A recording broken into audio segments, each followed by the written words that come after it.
नमस्कार,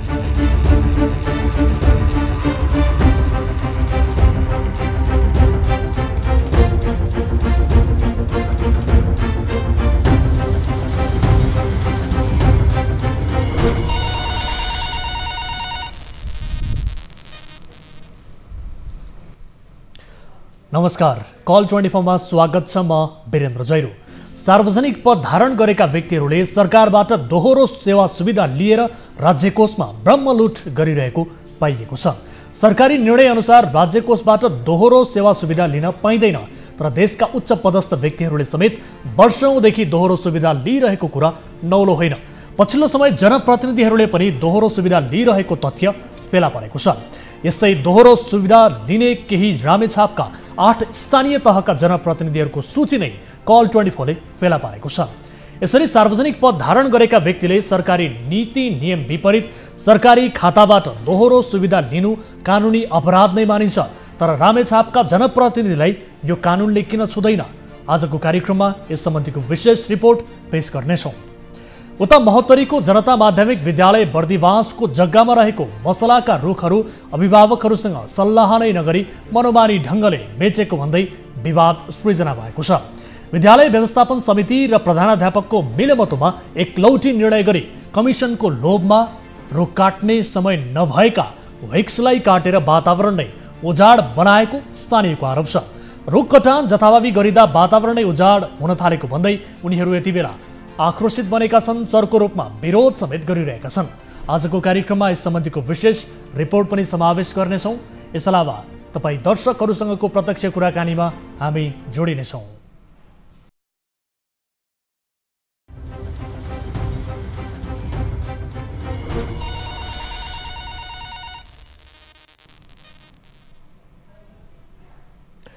दर्शक महानुभावहरू, कार्यक्रम कल 24 को नयाँ श्रृङ्खलामा उपस्थित भइसकेका छौँ। सधैँ झै आज पनि नियमित रूपमा प्रस्तुत हुने यस कार्यक्रमलाई तपाईँले न्युज 24 टेलिभिजनबाट लाइभ हेर्न सक्नुहुन्छ भने सँगसँगै हाम्रो अफिसियल फेसबुक मार्फत र अफिसियल युट्युब च्यानल मार्फत पनि हामी प्रत्यक्ष रूपमा प्रसारित भइरहेका छौँ।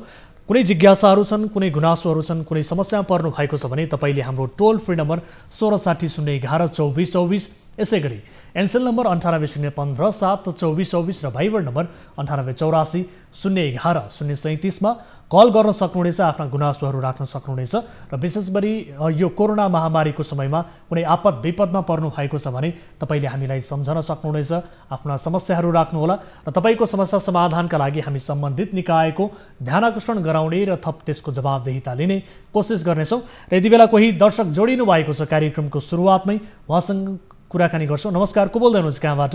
हजुर नमस्कार। नमस्कार, म भोजराज लामिछाने। भोजराजी, कहाँबाट बोल्दै हुनुहुन्छ? म पोखरा 31 नम्बर वाडाबाट। भोजराजी, के का लागि सम्झिनु भयो? के समस्या पर्नु भयो? हाम्रो यो रूपातालबाट कालीगण्डकीमा जोड्ने एउटा ठुलो लाइन बिजुलीको। हजुर, बुझ्नुभयो? हजुर, त्यो लाइन चाहिँ अव्यवस्थित तरिकाले सालाको बुटो राम्रोसँग नकाटिकन, मापदण्ड उचित नगरिकन सालाको बुटो मुनिबाटै लाइन गयो। ए हजुर, भनेपछि यो अव्यवस्थित तरिकाले बिजुलीको तारहरू, बिजुलीहरू त्यहाँ लगियो, जोखिमलाई मध्यनजर नगरिकन भन्ने तपाईँको गुनासो हो? हजुर हजुर हजुर। अनि तपाईँहरूले विद्युत प्राधिकरणसँग यसबारे गुनासो गर्नु भएन? के कारणले रहेछ? उहाँहरूले पनि यसको योजना त बनाउनु भएको होला? होइन, यो विद्युत प्राधिकरणको सम्बन्धमा छैन अरे सर। यो प्राइभेट अरे, कालीगण्डकीमा जोड्ने ए हजुर, सोलर पावरको रूपाकोटबाट लगेको। भनेपछि यो प्राइभेट लाइन हो? हजुर।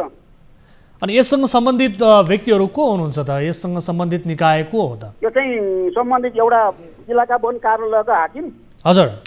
उहाँलाई मैले धेरैतिर पटक भने, निवेदन लेखेर मान्छेको साइन पनि गरेर लिएर गएँ। उहाँले दर्ता पनि गर्नुभयो, तर उहाँ चाहिँ आउँछु भनेर आउँदै आउनु भएन। यसको अर्थ उहाँ मिल्नु भयो जस्तो लाग्यो मलाई। भनेपछि यो ठ्याक्कै तपाईँले यो पोखराको कहाँनिर हो यो लोकेसन भनिदिनुहोस्? बेगनास्थलको बाँधको आडमै हो। हस्, हामी यसबारे बुझ्ने कोसिस गर्नेछौँ, सम्बन्धित निकायसँग कुराकानी गर्छौँ। हामीले सम्पर्कमा ल्याइसकेका छौँ कृष्ण प्रसाद तिमिलसेना हुनुहुन्छ, जो उपभोक्ता समितिका अध्यक्ष समेत हुनुहुन्छ। उहाँको नम्बर तपाईँले पठाउनु भएको रहेछ। हामी उहाँसँग कुराकानी गर्छौँ। रियाले सामुदायिक वन उपभोक्ता समितिका अध्यक्ष हुनुहुन्छ कृष्णजी, यति बेला हामीसँग जोडिनु भएको छ। अध्यक्षज्यू, स्वागत छ यहाँलाई कार्यक्रममा। नमस्कार सर। नमस्कार। अब गुनासो आयो सर, अव्यवस्थित रूपमा त्यहाँ बिजुली व्यवस्थापनका लागि तारहरू तानिएको छ, जसले गर्दा जोखिम बढ्यो र सँगसँगै वनको त्यो सालका रुखहरूसँग जोडिएका भएका हिसाबले जोखिम बढ्यो भनेर भन्नुहुन्छ, गुनासो गर्नुहुन्छ। हामीसँग भोजराजी लाइनमा हुनुहुन्छ, 1500 भन्दा बढी घर परिवारहरू प्रभावित हुने देखिएको छ भनेर गुनासो गर्नुहुन्छ। के हो वास्तविकता यसको? सर, त्यहाँ यो रूपकोटमा निर्माणाधीन एउटा सोलर कम्पनीले हजुर अनि नगरको दिलदिली हुँदै हाम्रो वन सानपानी बरेली वन हुँदै बाटोबाट अनि हिरियाली निस्कालेर उसले त्यो लाइन लैजान लागिरहेको थियो। अब यो फेरि यो राष्ट्रिय स्तरको के अरे यो पावर भएको कारणले, सोलर पावर भएको कारणले हामीले त्यसलाई रोक्न सकिएन र अनि उहाँले बाटोबाट लान पाउने एउटा त्यस्तो अधिकार भएको अनि EIA जिल्ला के अरे प्रदेशबाट EIA गरेको कागज समेत हामीलाई दिनुभएको कारणले हामीले त्यसमा केही बोल्न मिलेन। अनि त्यस पछाडि हामीले वडाले एउटा समन्वय गरायो। अब विद्युत त्यो सोलर पावरको र वडाको अनि हाम्रो एउटा समन्वय भइसकेपछि यो विकासलाई नरोकौँ पनि भन्ने हिसाबले हामीले त्यसलाई त्यहाँबाट जान दिएको हो सर। अब त्यस्तो अब अन्य त्यस्तो त होइन सर। त्यहाँ अध्यक्षज्यू, त्यहाँबाट यो बिजुली व्यवस्थापनका लागि तारहरू तानिँदा त्यसको जोखिम त छँदैछ। जोखिम हुँदाहुँदै पनि तपाईँहरूले राष्ट्रिय स्तरको आयोजना हुनाले चाहिँ रोक्न सक्नु भएन, प्रयास त गरिरहनु भएको होइन त? होइन सर, यस्तो राष्ट्रिय योजनाका के अरे योजनाहरू हामी जस्तो एउटा उपभोक्ताले रोक्न सक्ने अवस्था हुँदैन सर। हजुर, अब यो रोक्नलाई त अब वन डिभिजन कार्यालयले नै पहल लिनुपर्छ, हामी त्यसलाई लिन सक्दैन। अब हामी त एउटा उपभोग गर्ने मान्छे मात्रै हो। हामीले त यहाँबाट यसरी जाँदैछ भनेर हामीले वन सब डिभिजन कार्यालयलाई पनि चिठी लेखेका थियौँ। हजुर, वडामा पनि हामीले चिठी लेखेका थियौँ र हामीले दिनुपर्ने ठाउँहरूमा हामीले जानकारी दिएका थियौँ र अनि उहाँबाट कुनै किसिमको इन्स्ट्रक्सन नदिएपछि हामी बाध्य भएर यहाँ जसरी जानी भइसकेपछि बाटो पहिला पनि बिजुली त्यहाँ गइरहेको, हजुर, लामो सहराहरूबाट गइरहेको। अब त्यही बाटोबाटै लाँदा सुरक्षित तरिकाबाट लाँदाखेरि कुनै फरक पर्दैन भन्ने हिसाबले त्यहाँ दिएको। हामी जस्तो वन मात्रै होइन, रूपकोटको जङ्गल वनले पनि दिएको छ, चाहे पानीले पनि दिएको छ, अर्को भेडियाले साउने पानीले पनि दिएको छ। हामी हाम्रो बिचमा परेका हौँ। अरू अगाडिको वनले पनि दिएछ, पछाडिको वनले पनि दिएछ, हामी बिचमा परेका हौँ सर। हजुर, त्यसो भएर हामी बाध्यताले त्यहाँ दिन बाध्य भएका हौँ। हजुर, बाध्यता भए पनि अब त्यहाँ जोखिम छ कि छैन मलाई यति बताइदिनुहोस् त। भन्ने तपाईँको पहल भयो भनेदेखि दिन नमिल्ने नै हो, त्यो एकदमै त्यसले दुर्घटना नै घटाउने हो भने त्यसलाई नदिन पनि सकिन्छ, अझै पनि त्यहाँ रोक्न सकिने। अध्यक्षज्यू, तपाईँले बाध्यता भनिरहँदा यो बाध्यताले जोखिम निम्त्यायो नि होइन, दीर्घकालीन रूपमा यसले अझ बढी जोखिम निम्त्याउन सक्दछ। यसतर्फ तपाईँहरूले केही सचेत यो अपनाउनु पर्ने जुन छ यसतर्फ पनि सोच्नु भएको छ त? भोलिका दिनमा दीर्घकालीन रूपमा यसले निम्त्याउने अहिलेको बाध्यताले भोलि निम्त्याउने जोखिमलाई तपाईँहरूले मूल्याङ्कन गर्नुभएको छ त अहिले? होइन, हामीले अहिले त रोकिरहेका छौँ। अहिले हामीले त्यहाँ अब काम अगाडि नबढाउनको लागि नै रोकिरहेका छौँ। ए, अहिले रोकिएको छ काम? हजुर, अहिले रोकिएको छ। हस्, हामी यसबारे बुझ्ने कोसिस गर्छौँ। भोजराजी सुन्दै हुनुहुन्छ? हजुर, अहिले काम रोकिएको हो त्यहाँ? होइन सर, हजुर, अहिले काम रोकिएको छ। सबभन्दा ठुलो काम तार टाँगियो, रुख नकाटिकन तार टाँगियो भनेपछि त रोकिएको कसरी हो सर? रोकिएको छैन, तार तानिसकियो। तार तानिसकियो। तार तान्नुभन्दा पहिले हामीहरू गएर अहिले रोक्नुहोस्, तार नहाल्नुहोस्, रुख काटेर सुरक्षित बनाएर लैजानुहोस् भन्दा रुख नकाटिकन उहाँहरूले तार हालिसक्नुभयो त्यो जङ्गलमा। अध्यक्षजी सुन्दै हुनुहुन्छ? सुन्नु सर, त्यो हाम्रो त्यहाँ तार अब तान्ने काम उनीहरूले तान्न आउनुभएको थियो, कम्पनीबाट तान्न आउनुभएको थियो। हजुर, अनि अब त्यहाँ गाउँलेहरूको उपभोक्ताहरूको गुनासो आइसकेपछि हामीले काम नगर्नको लागि उहाँलाई अनुरोध गरेका छौँ। काम रोकिएको छ, काम गर्नुभएको छैन। अनि हामीले जङ्गलको बिचबाट जाँदा बस्तीहरूको आडमा हुँदाखेरि केबुल तार राख्न पनि अनुरोध गरेका हौँ। अब त्यो अनुसार त्यहाँ कार्यान्वयन भएको छैन। कार्यान्वयन गराउनुहोस् भनेर हामीले उपभोक्ताहरूलाई जिम्मेवारी पनि दिएका छौँ। होइन, तपाईँहरूले पत्र काटे भन्नुभयो, जानकारी गराए भन्नुभयो, स्थानीय सरकारमा पनि पत्र पठाए भन्नुभयो, उहाँहरूबाट केही प्रतिक्रिया आएन त? यसलाई रोक्नका लागि यदि जोखिम हो भने त साँच्चै रोक्नु पर्ला अथवा यसको वैकल्पिक रूपमा केही उपाय सोच्नु पर्ला, होइन त? केही प्रतिक्रिया आएन सम्बन्धित निकायबाट तपाईँहरूलाई? हजुर, केही पनि आएन। हामीलाई त्यो नआएको भएपछि अनि त्यो वडाको प्रेसर भएर हामीले दिन बाध्य भएको छ। अनि इलाका वन कार्यालयको पनि यसमा मुख्य जिम्मेवारी रहन्छ। इलाका वन कार्यालयको प्रतिक्रिया चाहिँ के छ? इलाका वन कार्यालयले अब EIA को पत्र हामीले पाएका छन्, त्यसले मात्रै हुँदैन, हामी बसेर छलफल गर्नुपर्छ भन्नुहुन्छ। अनि हामीलाई केही पनि दिनु भएन। छलफल गर्ने भन्नुहुन्छ, तर काम धमाधम भइरहेको छ, तार तानिसकियो, होइन त? हजुर, काम त उनीहरूको हाम्रोमा आएर रोकिएछ, अन्त त धेरै जस्तो सिद्धाइसक्नु भएको छ। अब हाम्रोमा आएर अहिले रोकियो। हस्, यस विषयमा गम्भीर रूपमा यहाँहरूको ध्यान आकर्षण होस् सर। यदि यसले जोखिम साँच्चै निम्ताउने हो भने त्यो जोखिमको परिणाम के हुन सक्दछ भन्ने बारेमा तपाईँ हामीले सहजै रूपमा अहिले अनुमान लाएर यो बाध्यताले निम्ताउने जोखिम अझ बढी खतरा हुन सक्दछ। यसका लागि यहाँहरूको छलफल समन्वय प्रभावकारी होस्, हामी यही चाहन्छौँ। समय र जानकारीका लागि यहाँलाई धेरै धेरै धन्यवाद अध्यक्षज्यू। भोजराजजी सुन्दै हुनुहुन्छ?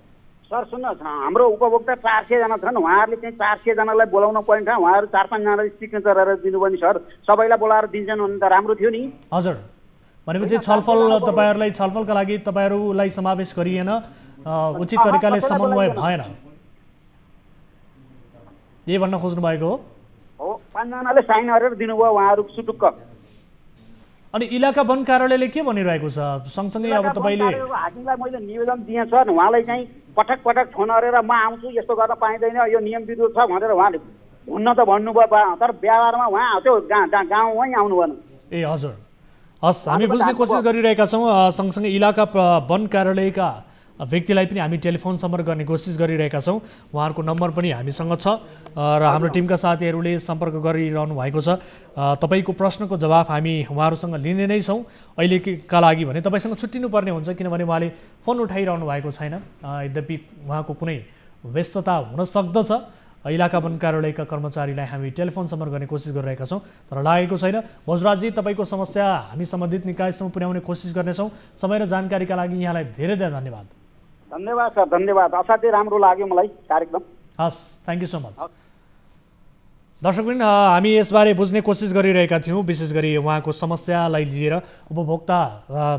सामुदायिक वन उपभोक्ता समितिका अध्यक्षज्यूसँग कुराकानी गऱ्यौँ र यद्यपि उहाँले बताएअनुसार यो बाध्यताका कारणले हामीले रोक्न सकेनौँ भन्नुहुन्छ। यद्यपि बाध्यताले निम्त्याउने जोखिम अझ बढी खतरनाक हुन सक्दछ, यसतर्फ सम्बन्धित निकायले ध्यान दियोस्। हामी इलाका वन कार्यालयसँग पनि यस समस्यासँग सम्बन्धित रहेर केही जवाफ दिने कोसिस गरिरहेका थियौँ, तर उहाँहरूको फोन उठेको छैन। यद्यपि हामी अफ एयरमा पनि यो समस्यालाई समाधान गर्ने र के हो वास्तविकता भनेर बुझ्ने कोसिस गर्नेछौँ। अब लागो आजको पहिलो विषयतर्फ। सार्वजनिक पद धारण गरेका व्यक्तिले सरकारी नीति नियम विपरीत सरकारी खाताबाट दोहोरो सुविधा लिनु कानुनी अपराध मानिन्छ। तर रामेछाप जिल्लामा रहेका 2 नगरपालिका र 6वटा गाउँपालिका गरी 8वटा स्थानीय तह मध्येका करिब 1 दर्जन जनप्रतिनिधिले दोहोरो सुविधा बुझ्दै आएको खुलासा भएको छ। कर्मचारीबाट अवकाश प्राप्त भएपछि राजनैतिक पहुँचका आधारमा स्थानीय तहमा होमिएका उनीहरू निर्वाचित भएसँगै राज्यले जनप्रतिनिधिहरूलाई उपलब्ध गराएको सेवा सुविधा दोहोरो हुने गरी बुझ्दै आएका हुन्। सरकारले दोहोरो सुविधा लिन नपाउने उद्घोष गरे पनि रामेछापको हकमा भने त्यो कार्यान्वयन हुन सकेको छैन। रामेछापबाट टिभी जर्नलिस्ट युवराज श्रेष्ठले पठाएको यो रिपोर्ट हेर्नुहोस्।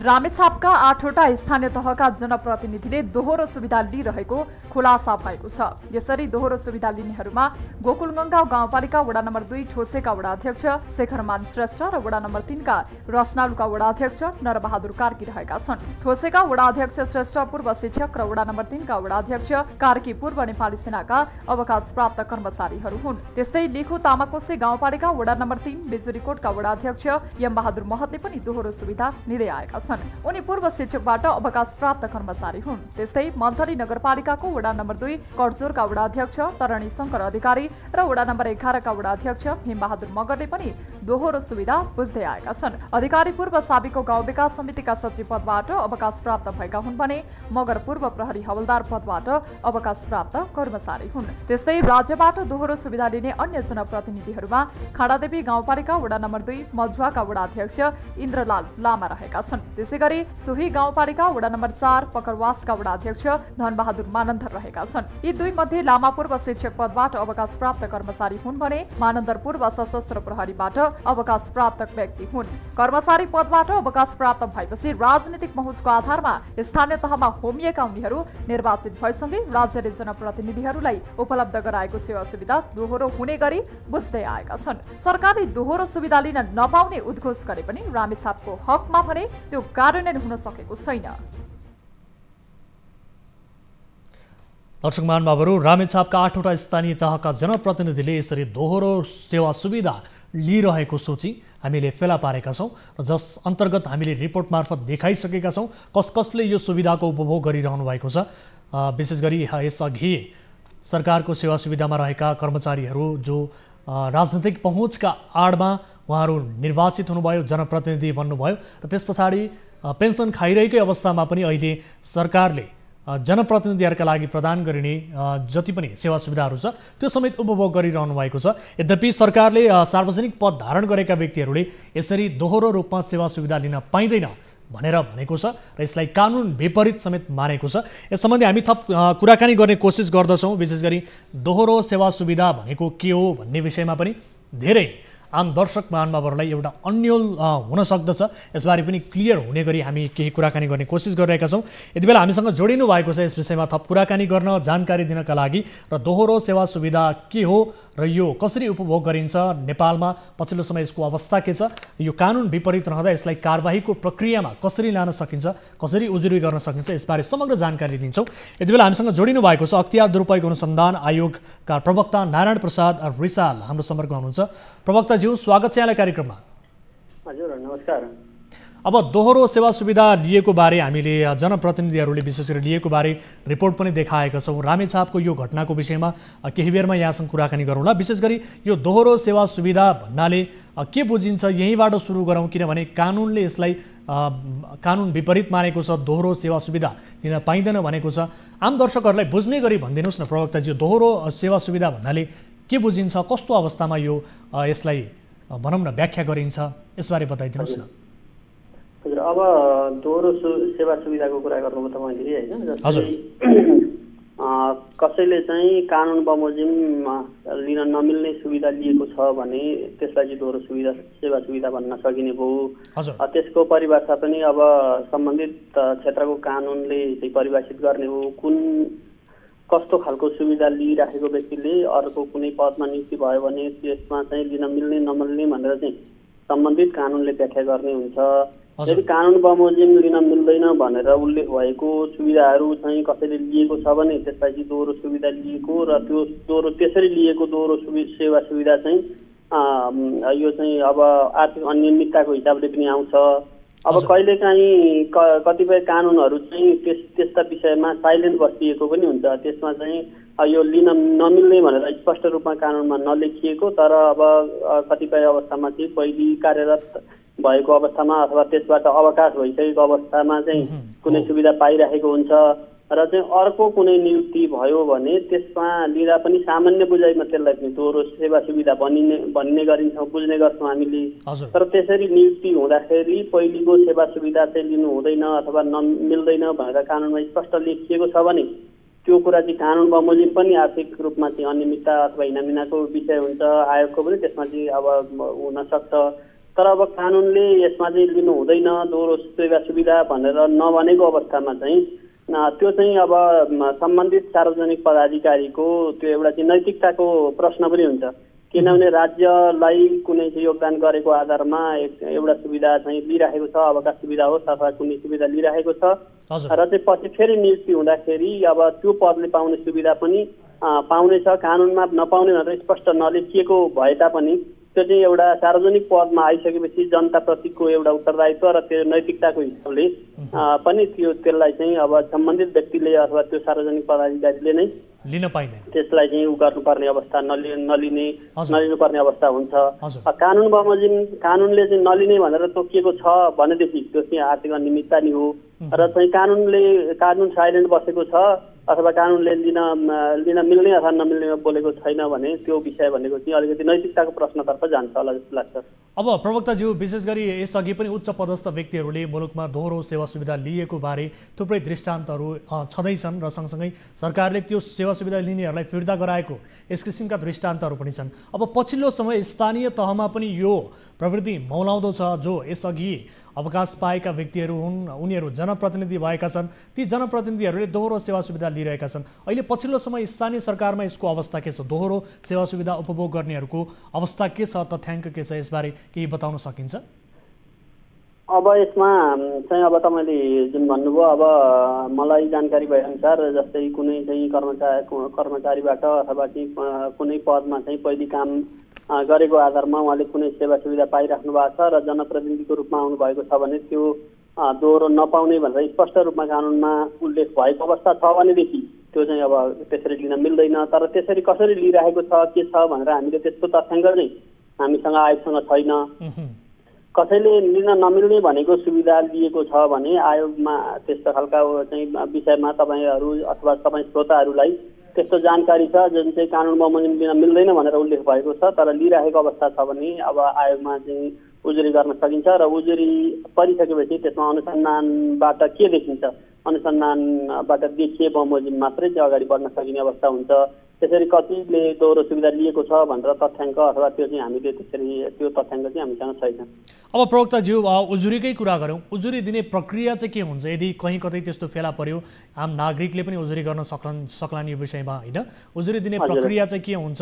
आयोगमा अहिले पछिल्लो समय यस्ता विषयमा आएका उजुरीहरूको अवस्था के छ, यसबारे केही बताउन मिल्छ? अब हाम्रो आयोगमा भ्रष्टाचार, कुनै सार्वजनिक पद धारण गरेको व्यक्तिले भ्रष्टाचार गरेको सम्बन्धमा अष्ट दुर्व्यवहार अनुसन्धान आयोगमा चाहिँ उजुरी गर्न सकिन्छ। यो उजुरीको लागि चाहिँ हाम्रा विभिन्न माध्यमहरू हामीले चाहिँ व्यवस्था गरेका छौँ। हामीलाई आयोगको केन्द्रीय कार्यालय अथवा आयोगका मातहतका कार्यालयहरूमा गएर चाहिँ पत्रबाटै पनि उजुरी दर्ता गर्न सकिन्छ। त्यस्तै एउटा हटलाइन नम्बर छ 107 107 नम्बर। त्यो 107 नम्बरमा टेलिफोन गरेर पनि चाहिँ उजुरी दर्ता गर्न सकिन्छ। त्यस्तै अर्को हाम्रो चाहिँ टोल फ्री नम्बर छ 166001 22233 नम्बरको चाहिँ हाम्रो टोल फ्री नम्बर छ 166001 22233 गरेर चाहिँ त्यो नम्बरमा पनि गर्न सकिन्छ। त्यस्तै हाम्रो यो उजुरी @cia.gov.np भन्ने इमेल एड्रेस छ।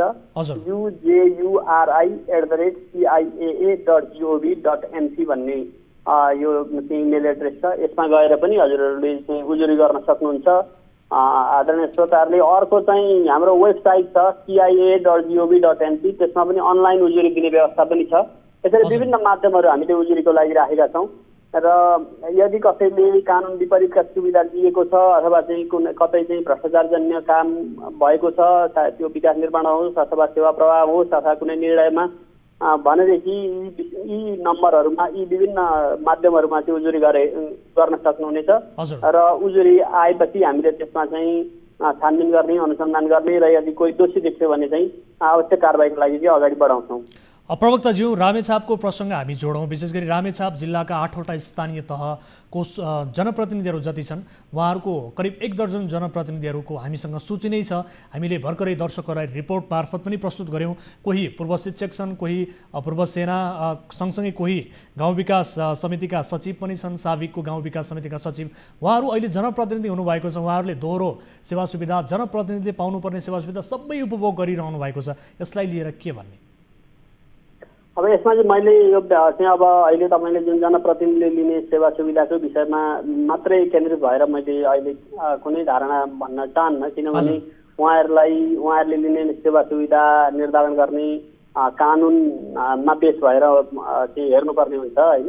अब उहाँहरूले यदि चाहिँ लिएको सेवा सुविधा चाहिँ अहिलेको प्रचलित कानुनभन्दा विपरीत छ भनेदेखि त्यो चाहिँ अब आर्थिक अनियमितताको रूपमा हुने भयो र यदि त्यो चाहिँ प्रचलित कानुन बमोजिम नै उहाँहरूले दिनुभएको छ भनेदेखि त्यसलाई चाहिँ फेरि हामीले त्यसलाई अन्यथा अर्थ लगाउन पनि हुँदैन। कतिपय अघि मैले सुरुमै भने कतिपय चाहिँ अब यो सार्वजनिक पदमा आइसकेपछि नैतिकताको प्रश्न एउटा चाहिँ जनतासँग उत्तरदायी हुने विषय एउटा हुन्छ भने अर्को चाहिँ कानुन बमोजिम चाहिँ अब चाहिँ कानुन बमोजिम मात्रै चाहिँ अगाडि बढ्ने भन्ने विषय हुनसक्छ होइन। त्यो भएर कानुनमा के छ त्यसमा त्यसको चाहिँ अलिकति अनुसन्धान नगरी त्यसमा अलिकति भित्र नपुगिकन मैले यहाँ चाहिँ उहाँहरूले गरेको कुरा ठिक हो अथवा बेठिक हो भनेर चाहिँ यो सार्वजनिक उसबाट चाहिँ मैले त्यो खालको धारणा दिन पनि मिल्दैन र त्यो दिनु पनि हुँदैन। त्यो भएकाले गर्दाखेरि यदि कानुन विपरीत छ भनेदेखि त्यो कारबाहीको दायराभित्र आउँछ र कानुन बमोजिम उहाँ चाहिँ लिइराखेको छ भने त्यो चाहिँ अब कानुन बमोजिम भएकाले गर्दा उहाँ कतिपय अवस्था चाहिँ यो नैतिकताको व्यक्तिगत रूपमा चाहिँ इन्टिग्रिटी एथिक्सको क्वेसनसम्म हुन सक्ला। अब यो अलिकति बाँझियो पनि विशेष गरी कानुनमा के छ त कानुनमा के छ कस्तो कुरालाई लिएर कानुनले भनौँ न एक हिसाबले यो वर्जित गरेको छ कुन हिसाबले कानुनले यसलाई लिन नपाइने भन्छ यसबारे अलिकति स्पष्ट पारिदिनुहुन्छ कुन कन्डिसनमा लिन पाइने अब यसमा चाहिँ यस्तो छ अब हामी आयोगले चाहिँ यो भ्रष्टाचार भएको सम्बन्धमा अनुसन्धान गर्ने छानबिन गर्ने काम गर्छौँ। कानुनमा भएका व्यवस्था बमोजिम भएको छैन भनेर हामीलाई जानकारी उजुरी आयो भनेदेखि हामीले त्यसलाई थप कारबाहीको लागि अथवा थप छानबिन गरेर त्यसको चाहिँ के हो अवस्था भनेर गर्न सक्छौँ। तर अब अहिले मैले कुनै पनि विषय क्षेत्रमा यो कानुनमा यस्तो छ यसरी गर्नुहोस् अथवा यसरी नगर्नुहोस् भन्नलाई चाहिँ यो हाम्रो चाहिँ अर्गनाइजेसनको टिओआरको हिसाबले पनि यो अब जस्तै कसले कति सुविधा पाउने हो भन्ने कुरा त त्यो सम्बन्धित निकाय त्यसको चाहिँ अब अथवा त्यसको चाहिँ तालुक निकायमाबाट चाहिँ तपाईँले बुझ्नुपर्ने हुन्छ। त्यसको लागि चाहिँ मैले यो अब यो फलानु यो अमुक पदले चाहिँ यति सुविधा पाउने हो यो चाहिँ नपाउने हो भन्नलाई चाहिँ यो हाम्रो ठिक छ। त्यसो भए यो पर्टिकुलर यो रामेछापको यो केसमा चाहिँ अब उजुरी आयो भने तपाईँहरूले यसबारे थप अनुसन्धान गर्न सक्नुहुन्छ। उजुरी दर्ता भयो त्यो समयमा उजुरी दर्ता भयो त्यो विषयमा भनेदेखि चाहिँ हामीले अब त्यसमा त्यसपछि चाहिँ अनि सम्बन्धित निकायबाट हामीले त्यो के छ त कानुनी व्यवस्था भनेर सम्बन्धित निकायहरूबाट चाहिँ ती व्यवस्थाहरू कानुनी व्यवस्थाहरू त्यहाँ कस्ता कस्ता सुविधा लिइरहेको छ भनेर सम्बन्धित ठाउँबाट चाहिँ कागजातहरू प्रमाणहरू हामीले भेटाउँछौँ र यदि कानुन विपरीत रहेछ भनेदेखि त्यो कारबाहीको प्रक्रियामा अगाडि जान्छ र कानुन सम्मत रहेछ भने चाहिँ अब कानुन सम्मत भएकोले गर्दाखेरि चाहिँ त्यसमा केही गरिरहनु नपर्ने भन्ने हिसाबले चाहिँ अगाडि जान्छ। हस् जानकारी गराइदिनु भयो धेरै धेरै धन्यवाद। यो विषयलाई हामी फलोअप गर्नेछौँ र सम्भवतः यहाँ यो रामेछापको पर्टिकुलर यो केसमा चाहिँ उजुरी आयो भने यहाँहरूले यसलाई अनुसन्धान पक्कै पनि गर्नुहुनेछ। त्यहाँ जनप्रतिनिधिहरूले पाउनुपर्ने जति पनि छ भत्ता लगायतका सेवा सुविधाहरू त्यो सबै उपभोग गरिरहेको बारे जानकारी प्राप्त भएको छ। हामीसँग सूची नै छ। सम्भवतः यसबारे उजुरी गर्नुभयो भने यसको अनुसन्धान तपाईँले अगाडि बढाउनु होला। समय र जानकारीका लागि यहाँलाई धेरै धेरै धन्यवाद। धन्यवाद।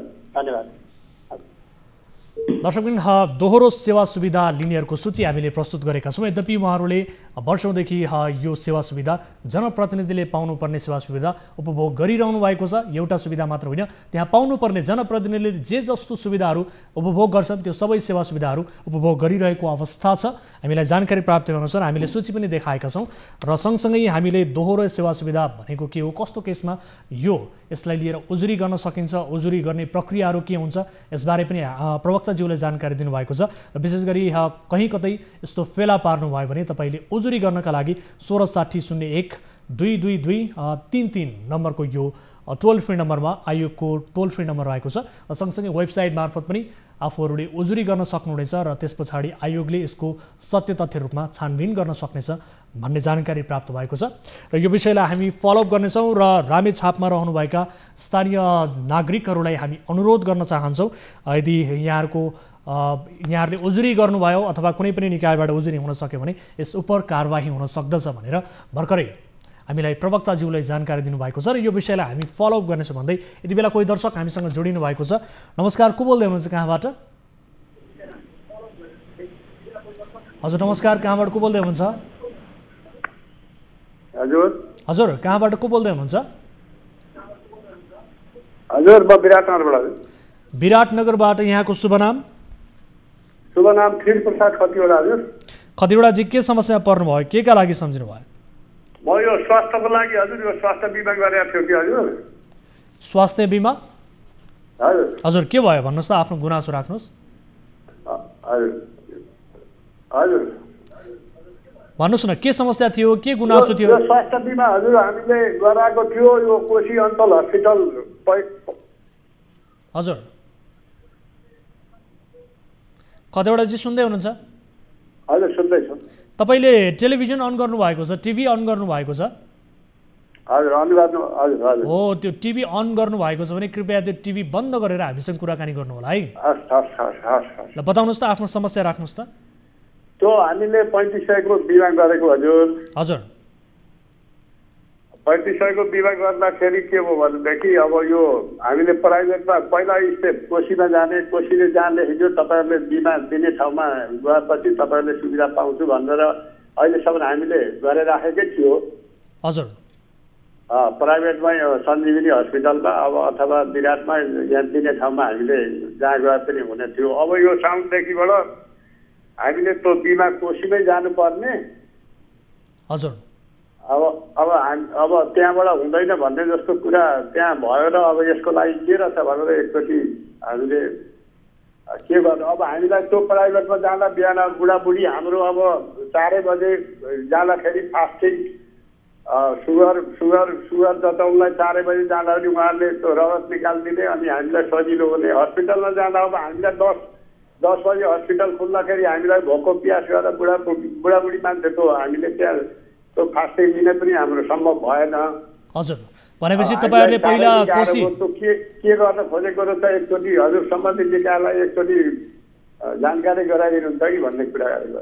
खदेवडाजी, पहिला तपाईँहरूले कोशी अस्पतालमा नियमित रूपमा स्वास्थ्य बिमा अन्तर्गत उपचार गराइरहनु भएको थियो होइन त? स्वास्थ्य कोशीबाट अन्तै रेफर गरेर त्यहाँबाट लेखाएर प्राइभेटमै हामीले गरेर राखेको छ। त्यो बिमा बापत दिने हस्पिटलले सञ्जीवनी हस्पिटललाई गरेर राखेको हामीले प्राइभेटमै गराएको। अब कोशीमा गएर जानुपर्ने, कोशीले लेखेर दियो भनेदेखि तपाईँहरूले पाउनुहुन्छ। फेरि कोशीमा एक दिन गएर लेखाएर ल्याउनु पर्ने। तर कोशीले दिन पनि सक्छ, तपाईँलाई नदिन पनि सक्छ। उहीँ जानुहोस् भनेपछि अब हामीलाई त्यहाँ 3 दिन लाग्ने भयो। डाक्टर 1 घन्टा भन्दा डाक्टर साहबहरू बस्नुहुन्न अनि हामीलाई राम्रोसँग जताइ पनि त्यहाँ नहुने भयो। हस्, हामी तपाईँको समस्या सम्बन्धित निकायसम्म पुर्याउने कोसिस गर्नेछौँ। ठिक छ, तपाईँको समस्या हामी सम्बन्धित निकायसम्म पुर्याउने कोसिस गर्नेछौँ। अहिले तपाईँसँग कुराकानी गरिरहँदा पनि हामीले टेलिफोन सम्पर्क गर्ने कोसिस गरेका थियौँ तर उहाँहरूसँग सम्पर्क हुन सकेन। हामी उहाँसँग कुराकानी गर्ने प्रयास त गरिरहेका थियौँ तर फोन लागेको छैन। मलाई जानकारी प्राप्त भएअनुसार खैर तपाईँको समस्या हामी सम्बन्धित निकाय समक्ष पुर्याउने कोसिस गर्नेछौँ अफ एयर मार्फत पनि। दर्शक महानुभावहरू, यति बेला कोही दर्शक फेरि जोडिनु भएको मलाई जानकारी प्राप्त भएको छ, उहाँसँग पनि कुराकानी गर्छौँ। नमस्कार, को बोल्दै हुनुहुन्छ, कहाँबाट? सर नमस्कार। हजुर, कहाँबाट को बोल्दै हुनुहुन्छ? म 5 खाल वडा नम्बर 12बाट बद्री प्रसाद ढुङ्गाना। 5 खालबाट बद्री प्रसाद ढुङ्गाना। हजुर बद्रीजी, के समस्या पर्नुभयो, के का लागि सम्झिनु भयो? अरू समस्या होइन, यहाँ त जटिल समस्या पर्यो। आजसम्म त पानी परेको छैन त्यति ठुलो। यो पुल बनाउनलाई जहाँ चाहिँ तपाईँको हिल पाइप राखेर खोलो फेरि यो जेलबाट झरेको झुकु खोला भन्ने पर्छ। यो मुकुन्द गौतम भन्ने ठेक्का परेको। अब आइजो खोल्दिन भन्दा पनि मान्दैन। नखोल्दाखेरि करिब करिब 500 रोपनी जग्गाको किसानहरू जम्मै यहाँ जम्मा भएका छन्। कुन स्विच अफ गरेर बसी छ। 3 घन्टा उसको डोजर लगाइदिए, डोजर पनि छ, बरु हामी तेल हाल्छौँ भन्दा पनि मान्दैन। अब खोलो आएका दिन यहाँ गाई फर्म छ, पुलकै मुखमा गाई फर्म छ। यसले खत्तम बनाउने भयो, बास उठाउने भयो। सर के गर्ने भनेर हजुरसित गुनासो राखे। भनेपछि त्यहाँ पुल निर्माण हुनुपर्ने थियो, पुल निर्माण समयमा भएन, जसका कारण तपाईँहरूलाई समस्या भयो भन्ने तपाईँ गुनासो हो? धेरै समस्या भयो सर। म फोटो खिचेर हाल्न जान्दिनँ। एकजना भाइलाई बोलाएको छ, म भरे सबै कुरा हजुरलाई रेकर्ड राखिदिन्छु। हजुर, अब यो पुल निर्माणका लागि सबै राखिदिन्छु। हजुर, अब त्यो एमालेको पर्यो, हेर्नुहोस् एमालेको पर्या हुनाले हुन्छ। म नि एमालेको पार्टी सम्मत नजाउँ, त्यसले पावरफुल देखायो। पुल पनि समयमा भएन। पिल्लर छ, माना माटो राखेर हिमपाइप राखिन्छ, माथि ढलान गर्छु भन्दा केही गरेका छैन। पोहोर पनि त्यस्तै गरेर खोलो हालिदियो, अहिले पनि खोलो हालिदिएर तपाईँको धेरै होइन 4 करोडको तरकारी नउसानुहुन्छ। हजुर फिल्डमा आउनुभयो भने मैले झुटो कुरा म कहिले पनि एक शब्द पनि गर्दिनँ। हजुर फिल्डमा आउनुहोस्, त्यो खोलाले केसम्म गर्छ भन्ने कुरो हजुरहरू एकजना कोही आइपुग्नुहुन्छ भने यहाँको जनता यति खुसी हुन्छ, त्यति खुसी हुन्छ। ल ठिक छ, हामी बुझ्ने कोसिस गर्नेछौँ र तपाईँले केही राजनैतिक प्रभावका कारणले पनि यो पुल निर्माणमा केही समस्या भएको भनेर जुन आशय व्यक्त गर्नुभएको छ, के रहेछ वास्तविकता भनेर हामी बुझ्ने कोसिस गर्नेछौँ। हाम्रा टिभी जर्नलिस्टको पनि हामी ध्यान आकर्षण गराउनेछौँ र तपाईँहरूको समस्या समाधानका लागि हामी पहल पक्कै पनि गर्नेछौँ। समय र जानकारीका लागि यहाँलाई धेरै धेरै धन्यवाद। हजुर सर। दर्शक महानुभावहरू, अब लागौँ आजको अर्को विषयतर्फ। महोत्तरीको जनता माध्यमिक विद्यालय बर्दिवासको जग्गामा रहेको मसलाका रुखहरू अभिभावकहरूसँग सल्लाह नै नगरी मनोमानी ढङ्गले बेचेको भन्दै विवाद सृजना भएको छ। विद्यालय व्यवस्थापन समिति र प्रधानाध्यापकको मिलोमतोमा एकलौटी निर्णय गरी कमिसनको लोभमा काट्ने समय नभएका वृक्षलाई काटेर वातावरण नै उजाड बनाएको स्थानीयको आरोप छ। काट्ने समय नभएका बिरुवा समेत क्युफिटको हिसाब गरेर काटेर बेचेको भन्दै अभिभावक तथा स्थानीयले ठेकेदारलाई रुख काट्न अवरोध गरेका छन्। महोत्तरीबाट टिभी जर्नलिस्ट ललन मण्डलले पठाएको यो रिपोर्ट हेर्नुहोस्।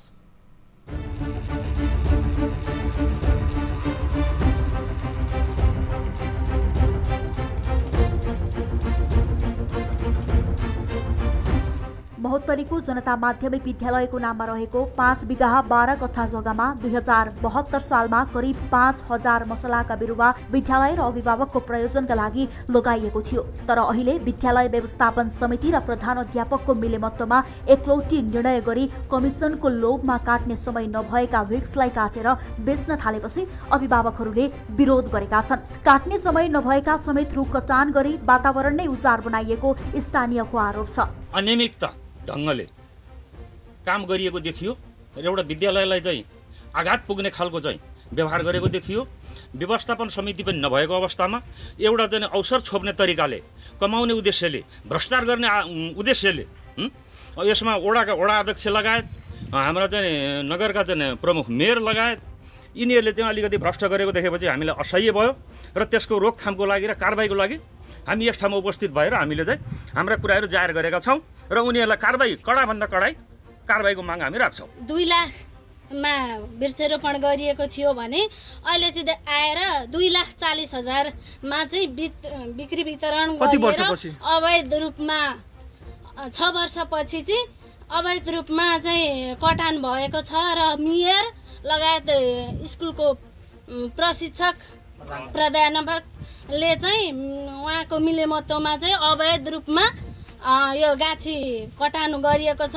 यता विद्यालयका प्रधान अध्यापक दिलीप तिवारी भने बिरुवाहरूमा वृद्धि विकास नभएको कारणले व्यवस्थापन समितिको निर्णय अनुसार नै माछा पोखरी बनाउने उद्देश्यले रुखहरू बेचेको बताउँछन्। सुक्दै जाने र ग्रोथ यो यहाँ हेर्दै हुन्छ यो अहिले पनि यो 8-9 वर्षको लगभग वृक्ष हो। 3-4 वर्षमै यति मोटो हुनुपर्ने त्यो चाहिँ नभएकोले अब विद्यालयमा प्राविधिक धारहरू पनि सञ्चालन र अझै आर्थिक यो कोभिड-19ले गर्दा पनि अब यो बजारबाट चाहिँ आयस्रोत चाहिँ न्यून हुँदै गएको अवस्थामा अब कसरी आयस्रोत चाहिँ बढाउने भन्ने दृष्टिकोणबाट वडा नगर र व्यवस्थापन समितिले विद्यालयहरूको आय आर्जनका लागि माछा पालन गर्नुपर्ने निष्कर्ष निकालेपछि प्रक्रिया अनुसार नै रुखहरू क्यू फिटमा बेचेको प्रधानाध्यापकको भनाइ छ। तर विद्यालयले 2,40,000मा बर्दिवास 2 मा रहेको नवदुर्गा स मिलका सञ्चालक महेश शाहलाई स्थानीय अभिभावकसँगको छलफल बिना नै ठेक्का दिएको पाइएपछि स्थानीयहरूले रुख कटानमा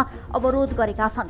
जनप्रतिनिधि र प्रधान अध्यापकको एकलौटी निर्णय मान्य नहुने भन्दै स्थानीयहरूले कटानलाई रोक्न जिल्ला वन कार्यालयमा निवेदन समेत दिएका छन्। माछा पोखरीको नाममा जनप्रतिनिधि सहितको मिलेमत्वमा निषेधाज्ञाको मौका छोपेर रुखहरू कटान भएको बताउँदै पूर्व व्यवस्थापन समितिका अध्यक्ष देवनारायण महतोले कुनै पनि हालतमा रुखहरू कटान गर्न नदिने जिकिर गरे। माछा पोखरीको नाममा बालुवा ढुङ्गा गिटीबाट नाफा कमाउने उद्देश्यले नगर प्रमुख विदुर कार्कीको निर्देशनमै रुखहरू कटान गर्ने षड्यन्त्र भएको पूर्व अध्यक्ष महत्वको आरोप छ। काट्ने अवस्था नहुँदा हुँदै तपाईको यो बिरुवा त एकातिर छ। अहिले पनि यो बिरुवाको मूल्याङ्कन गर्ने हो भनेदेखि नि त्यतिखेर यो बिरुवा 5000 गोटा यहाँ 5000 थान गाछी यहाँ बिरुवा रोपिएको थियो र अहिले तपाईको त्यो बिरुवा अहिले जुन बेचिएको छ रोप्ने बेलामा लगानी 2 लाख भएको छ 2,40,000 जति। अहिले तपाईको भ्रष्टाचार गर्ने उद्देश्यले तपाईको 2,40,000मा यो बिरुवा बिना टेन्डर बिना सूचना यो बिरुवा बिक्री गरेको छ। तर विद्यालयको आय स्रोतका लागि नै विद्यालय व्यवस्थापन समितिको निर्णय अनुसार रुख कटान गरेर माछा पालनका लागि डिपिआर तयार गरिएको नगरपालिकाले जनाएको छ। दर्शक महानुभावहरू यस विषयमा थप जानकारी लिन्छौँ। स्थानीयसँग फेरि यसबारे थप विस्तृतमा बुझ्छौँ र त्यस पछाडि सम्बन्धित निकायका व्यक्तिहरूसँग यसको जवाफ लिनेछौँ। यति बेला स्थानीय हामीसँग जोडिनु भएको छ नारायण प्रसाद खनाल हामीसँग सम्पर्कमा हुनुहुन्छ। नारायणजी स्वागत छ यहाँलाई कार्यक्रममा। हजुर हजुर स्वागत छ। अब यो विवाद किन सृजना भयो? विशेष गरी अनुमति बिना त्यहाँ रुखहरू कटान गरियो भनेर तपाईँहरूले अवरोध नै गर्नुभयो, ठेकेदारलाई ठेक्का लगाइयो भन्ने तपाईँहरूको आरोप पनि छ। तपाईँहरूसँग सल्लाह गरिएको थिएन, किन तपाईँहरूले अवरोध गर्नुभयो? के कारणले अवरोध गर्नुभयो? अब यसमा अवरोध गर्नुको कारण मेन उद्देश्य भनेको के हो भने एउटा संस्थाको सार्वजनिक सम्पत्ति कुनै पनि व्यक्तिले हेदी बनेर चाहिँ यसको अलिकति चाहिँ घोटाला भ्रष्टाचारी गर्ने खालको चाहिँ वातावरण हामीले बुझेको हुनाले हामीले यसमा अवरोध गरिएको हो। हजुर।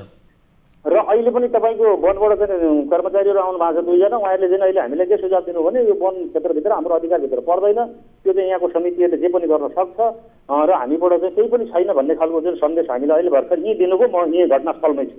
वन कार्यालय मार्फत त्यस्तो सन्देश, त्यस्तो जानकारी आयो तपाईँहरूलाई?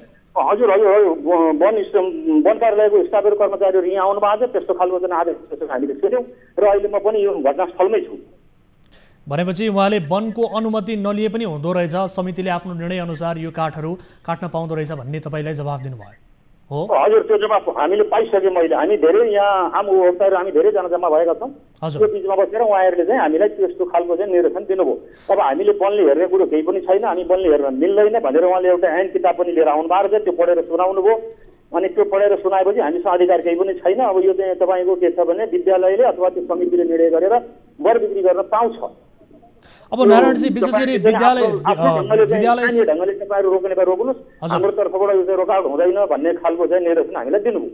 अब विद्यालय व्यवस्थापन समितिले के भनेको छ भने विशेष गरी विद्यालयको आर्थिक स्तरलाई उकास्नका लागि त्यहाँ माछा पोखरी बनाउने उद्देश्यले रुखहरू कटान गरिएको हो भनेर भनिएको छ।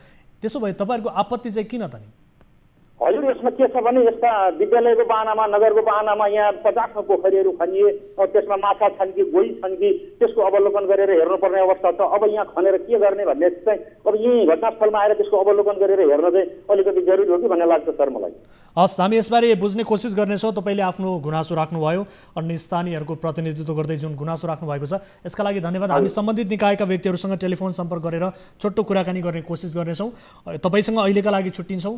दर्शक पनि हुनुहुन्थ्यो नारायण प्रसाद खनाल, जो स्थानीय मध्ये एक अन्य स्थानीयको प्रतिनिधित्व गर्दै आफ्नो गुनासो राख्न चाहिरहनु भएको थियो र उहाँले राख्नु भएको छ। अब हामी सम्बन्धित निकायका व्यक्तिहरूसँग कुराकानी गर्नेछौँ। विशेष गरी जो मेयर साहब हुनुहुन्छ उहाँसँग पनि यसको बारेमा बुझ्ने कोसिस गर्नेछौँ। बर्दिवास नगरपालिका महोत्तरीका मेयर हुनुहुन्छ विदुर कुमार कार्की। यद्यपि नगरपालिकाले यो माछा पालनका लागि डिपिआर तयार गर्नका लागि भनेर, माछा पोखरी निर्माण गर्नका लागि भनेर त्यहाँ रुखहरू कटान गरिरहेको भनेर प्रतिक्रिया दिएको छ। के हो त वास्तविकता? स्थानीय नागरिकहरूलाई किन बुझाउन सकिएन यसबारे? र सँगसँगै अनुमतिको कुरा पनि छ, अनुमति किन लिइएन, निर्णय एकलौटी रूपमा किन गरियो भनेर अभिभावकहरूको पनि जुन गुनासो छ यसबारे हामी बुझ्ने कोसिस गर्नेछौँ। र विशेष गरी त्यहाँ काट्ने समय नै नभएका रुखहरू पनि बिरुवाहरू काटिएको भनेर स्थानीय नागरिकले जानकारी गराएका छन्, अभिभावकहरूले गुनासो गरेका छन्। यसबारे थप बुझ्ने कोसिस हामी गरिरहेका छौँ। बर्दिवास नगरपालिका वडा नम्बर 2 का वडा अध्यक्षज्यूलाई पनि हामी टेलिफोन सम्पर्क गर्ने कोसिस गर्छौँ। म मास्टर कन्ट्रोल रुममा रहनुभएका साथीहरूलाई अनुरोध गर्न चाहन्छु एकपटक छोटो कुराकानी, यसको जवाफ हामी लिने नै छौँ। दर्शक महानुभावहरू, कुनै पनि विषयवस्तुहरू हामीले प्रस्तुत गरिसके पछाडि त्यससँग सम्बन्धित रहेका व्यक्तिहरूलाई प्रत्यक्ष रूपमा कार्यक्रममा जोडेर के हो त त्यसको वास्तविकता र सम्बन्धित निकायको जवाबदेहिता लिने कोसिस हामी गर्दै आएका छौँ र कार्यक्रमको प्रारूप पनि यही हो। स्थानीय नागरिकसँग प्रत्यक्ष रूपमा हामीले कुराकानी गऱ्यौँ भर्खरै यस विषयमा भने अब सम्बन्धित निकायका व्यक्तिहरूसँग यसको जवाफ लिने क्रममा हामी रहेका छौँ। हाम्रो टिमका साथीहरू फोन लाउने कोसिस गरिरहनु भएको छ। यद्यपि कार्यक्रमको लगभग अन्त्यतिर पनि हामी आइसकेका छौँ। कुनै आपद विपदमा पर्नु भएको छ, कुनै जिज्ञासाहरू छन् भने तपाईँका गुनासोहरूलाई सम्बोधन गराउनका लागि मध्यस्थकर्ताको भूमिका निर्वाह गर्ने यस कार्यक्रममा तपाईँले कल गर्न सक्नुहुनेछ। यति बेला हामीले सम्पर्कमा ल्याइसकेका छौँ भर्खरै प्रस्तुत भएको विषयमा यसको थप जवाफ दिनका लागि हामीसँग जोडिनु भएको छ बर्दिवास नगरपालिका महोत्तरीका मेयर हुनुहुन्छ विदुर कुमार कार्की। मेयर साहब, स्वागत छ यहाँलाई कार्यक्रममा। धन्यवाद। अब यो जनता माध्यमिक विद्यालय जुन छ यो विद्यालयमा रुख कटानको विषयलाई लिएर विवाद भएको छ। यद्यपि माछा पोखरी निर्माणका लागि भनेर त्यो रुखहरू कटान गरिएको भनेर जानकारी प्राप्त भएको छ। यसको वास्तविकता के हो? किनभने अभिभावकहरूले गुनासो गरिरहेका छन् त्यहाँ रुख काट्नका लागि अवरोध नै गरिदिएको स्थिति छ। के कारणले होला मेयर साहब? नगरपालिकाको धारणा के छ यस विषयलाई लिएर? यसो त्यो चाहिँ त्यहाँको व्यवस्थापन समितिले मिटिङ राखेको थियो, त्यहाँ मलाई पनि बोलाएको थियो, म पनि गएको थिएँ। हजुर। अनि अब त्यहाँ चाहिँ यो मेकानिकल इन्जिनियरिङको कोर्स पनि पढाइ भइराखेको। हजुर। स्कुल ठुलो खर्चमा भएको, स्कुलको भएको जग्गाबाट आम्दानी भइ नराखेको, अर्को ठाउँको समस्या छ, त्यो समस्या त्यही ढङ्गले हल गरिँदैछ। त्यसो गर्दा त्यहाँ पानीको स्रोत र मुहान पनि राम्रो भएको, त्यो चाहिँ 8-10 वर्ष पहिले लगाएको बिरुवा रहेछ, त्यो बढ्दै नबढेको होइन। हजुर। त्यसो गर्दाखेरि चाहिँ त्यो 5 बिघा जतिमा पोखरी खन्दाखेरि यसको चाहिँ बहुपक्षीय फाइदा हुने, अब सालको 5-7 लाख रुपियाँ बढी स्कुललाई आम्दानी हुने त्यो जग्गाबाट। यसको भइसकेपछि पर्यावरणीय उसबाट पनि त्यति नै राम्रो कुरा हुने। फेरि त्यहाँ पानी ल्याउन, पानी हाल्नको निमित्त कुनै समस्या नभएको कुलोको साइड पनि भएको होइन। त्यसो गर्दाखेरि चाहिँ अब तत्काल जो आर्थिक समस्यामा छ स्कुल, त्यो पनि कि त्यहाँको नियमअनुसारको टेन्डर गरेर प्राप्त हुने, त्यसको चाहिँ त्यो ढुङ्गा माटो बेच्दाखेरि एउटा आम्दानी हुने र चाहिँ त्यो माछामा चाहिँ एकदमै ठेक्का लगाएर स्कुललाई ठुलो आम्दानी हुने, त्यो रुखभन्दा चाहिँ कयौँ गुणा बढी फाइदा हुने कुरा सुझाइसकेपछि त्यो ठिक छ भनेर आइ गरेर त्यसको सबै नियमबद्ध ढङ्गले अगाडिपट्टि बढाएको इस्यु हो त्यो। र अहिले केही साथीहरूले चाहिँ त्यसलाई चाहिँ अब राजनैतिक रूप दिएर त्यसको बस्ने छलफल गर्ने, यो कति ठिक थियो, ल्याएको योजना कति बेठिक थियो, यसका आर्थिक पक्षबाटदेखि लिएर अरू सबै पक्षबाट चाहिँ एनालाइसिस नगरिकन यसलाई जुन रूपमा चाहिँ प्रचार प्रसार गरियो त्यो चाहिँ स्कुलको हकितमा चाहिँ राम्रो गर्दैन त्यसले भन्ने बुझाइ हो मेरो। अब मेयर साहब, जस्तो अभिभावकहरूको प्रयोजनका लागि र सँगसँगै विद्यालयको प्रयोजनका लागि जति पनि त्यहाँ रुखहरू रोपिएको थियो भनेर भनिएको छ, ती रुखहरू यसअघि पनि यसरी नै बिक्री भए, कमिसनका लोभमा बिक्री गरिए, एकलौटी रूपमा निर्णय गरेर बिक्री गरिए भन्ने स्थानीय अभिभावकहरूको आरोप छ र यसपटक पनि त्यही श्रृङ्खला दोहोरियो र अभिभावकहरूसँग कुनै पनि सल्लाह गरिएन भनेर भनिएको छ र सँगसँगै कुनै पनि निकायबाट अनुमति पनि लिएन, विद्यालय व्यवस्थापन समितिले एकलौटी निर्णय गर्यो भन्ने उहाँहरूको गुनासो छ। यसलाई कसरी सम्बोधन गर्ने? होइन, यसो एकलौटी भन्ने त हुँदैन, त्यहाँ त व्यवस्थापन समिति हुन्छ निर्णय गर्ने होइन। त्यसो भएर त्यो एकलौटी समितिले गरेका निर्णय चाहिँ एकलौटी हुँदैनन्, वा अधिकार प्राप्त संस्था समिति व्यक्तिहरूले गर्ने निर्णय त निर्णय नै हो नि त्यो होइन। त्यसो गर्दाखेरि चाहिँ अब त्यो भित्र अर्को समस्या चाहिँ त्यो रुखहरू पनि बेला बेलामा रात बिरात चोरी भएको पनि ठुलो सङ्ख्यामा छ क्या त्यो रुखहरू। अब मुठीभन्दा अलि मोटो मोटो साइजको छन् क्यारे, त्यो निकै वर्ष भयो रोपेको, त्यसो गर्दा मान्छेलाई चाहिँ चोरी पनि गरिराखेको, त्यसले स्कुललाई 1 दशकभित्र दिने आम्दानी, त्यो रुखबाट हुने आम्दानी र चाहिँ पोखरीबाट हुने आम्दानीको तुलना गरेर हेऱ्यो भने चाहिँ त्यो तुलनै हुन सक्दैन होइन। त्यो कोणबाट सकारात्मक सोच सहित नै त्यो निर्णय गरे हो समितिले होइन मेरो बुझाइमा। र त्यसमा चाहिँ कुनै अनर्गल भएको छैन। अब अभिभावकहरूलाई दिने भनेको चाहिँ स्कुलले अब महत्त्वपूर्ण निर्णयहरू गर्दाखेरि सामेल गर्नु, सहमति लिनु, त्यो ठिक कुरा थियो। तर यो कोभिडको बिचमा समिति बनाउँदाखेरि पनि चाहिँ नि हामीले विधि सम्मत गर्न नसकेर नेपालको शिक्षा नियमावलीमा भएको आधारमा चाहिँ त्यो समिति बनाएर ल्याएको छ। काम अब त्यो नमुना विद्यालय भएको घोषणा भएको छ, त्यसका सबै पक्षलाई चाहिँ हामीले ध्यान दिनुपर्ने छ। त्यसो भएको हुनाले यो कुराहरू हो। तर जुन ढङ्गले यो विषयलाई चाहिँ उठाइँदैछ त्यसको जोड कोणको कोणबाट चाहिँ त्यो त्यति राम्रो छैन। यो कुरा पुगेन भन्ने कुरा त एउटा हुन्थ्यो होला साथीहरूको, तर विद्यालयले पोखरी खन्छु र माछा पालन गरेर चाहिँ स्कुलको आय स्रोत सुदृढ गर्छु भन्ने कुरा त त्यो आफैमा एकदम राम्रो विषय नै लाग्छ मलाई।